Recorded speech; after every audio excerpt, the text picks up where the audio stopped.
بسم اللہ الرحمن الرحیم۔ وہ جتنی حدیثیں طلب علم کے ثواب میں اور جتنی حدیثیں تفکر کے ثواب میں بیان ہوئی ہیں وہ بھی آپ کے سماعتوں سے گزر چکی ہوں گی، یعنی تمام عالم اسلام میں یہ حدیثیں موجود ہیں۔ حضور علیہ الصلاۃ والسلام سے بھی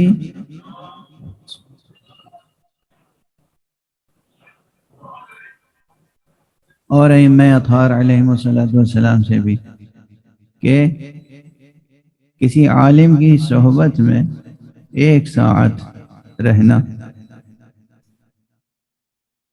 70 سال کی عبادت سے زیادہ ثواب رکھتا ہے۔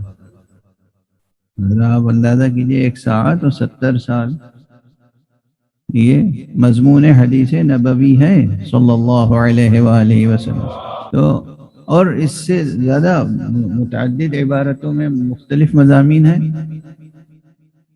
تو ثواب مجلس کا ہے، فضائل کے بیان کا ثواب ہے، مصائب کے بیان کا ثواب ہے، نماز کا ثواب ہے، یہ سب ثواب ہے عبادتوں کا۔ لیکن اگر اس میں تفکر بھی شامل ہو جائے تو اس ثواب میں کتنا اضافہ ہوگا؟ کم سے کم 70 گنا اضافہ ہوگا۔ تو میں یہی چاہتا ہوں کہ آپ کے ثواب میں بھی اضافہ ہو اور سرمایہ یقین میں بھی، اور قوت استدلال بھی بیدار رہے، اور ہماری مجلسیں مدرسوں سے اور مدرسے مجلسوں سے مربوط رہیں۔ یہ مقصد ہوتا ہے یہ مقدمات علمیہ بیان کرنے کا، یعنی ایک ہدف ہے، ایک نیت ہے، ایک ارادہ ہے۔